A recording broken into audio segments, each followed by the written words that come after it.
we've been talking about all these bills that have been passed and all that. Well, let's talk a little bit about some of the effects of these bills. We've got a great example of how Republican efforts to make it harder to vote are already paying Democratic undividends for them. This is the result of data analysis by Mother Jones. They looked into Georgia.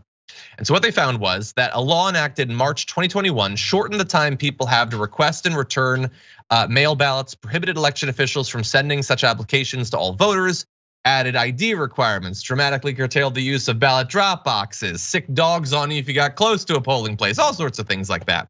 And so during municipal elections in November, Georgia voters, after all of this, were 45 times more likely to have their mail ballot applications rejected and ultimately not vote as a result than they had been 1 year previously.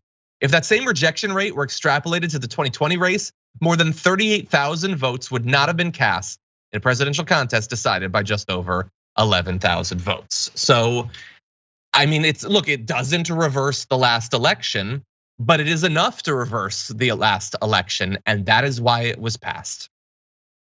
Yeah, and that's it. It is this stupid thing where they're like, they have to get to a point where they say, I'm sorry, that's just the rules. There's nothing I can do.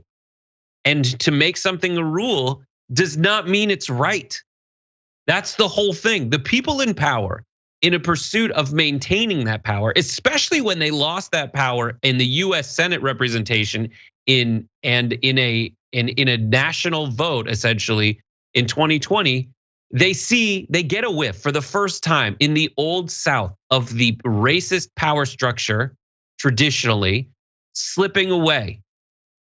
And they're gonna do anything they want. Like they're the dog in To Kill a Mockingbird. Like they are the rabid, scary last remnants of the racist old South that we need to handle.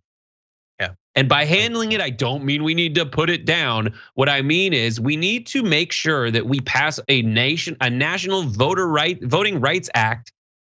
One that recently lapsed, we need to put parts of that back in place, and we need to make it so that there is a national standard for voting. Because the result right now, everything would bubble up to the Supreme Court, and the Supreme Court, people who owe their jobs to exactly this kind of long tail voting malpractice, they're gonna keep it in place. So we need to make it so that the legal precedent is set by the Congress. That people have the right to vote. It is stupid that we vote on Tuesday. It has to do with when church was and how slow buggies were. The fact that we gave people ballots in the mail and they sent them back and there was a different outcome should scare the crap out of you. Not because you're losing power, but because you kept power from people who deserve it for hundreds of years. Yeah, we here in California, my wife and I, we get our ballots in the mail and we send it back. There's nothing wrong with that. It's easy, and that's why they don't like it. And they know, by the way, look, if you could shift one thing and their approach would be totally different. If Republicans were more likely to request it, they would not be making it more difficult, but they know that that's not the case. Democratic voters were 4 times more likely to request mail ballots compared to Republicans. That is all it takes. That's their whole decision on their approach to mail ballots.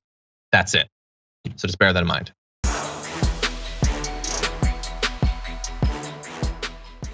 Check out the Damage Report podcast each day, wherever you get your podcasts, whether Pocket Casts or Stitcher or iTunes.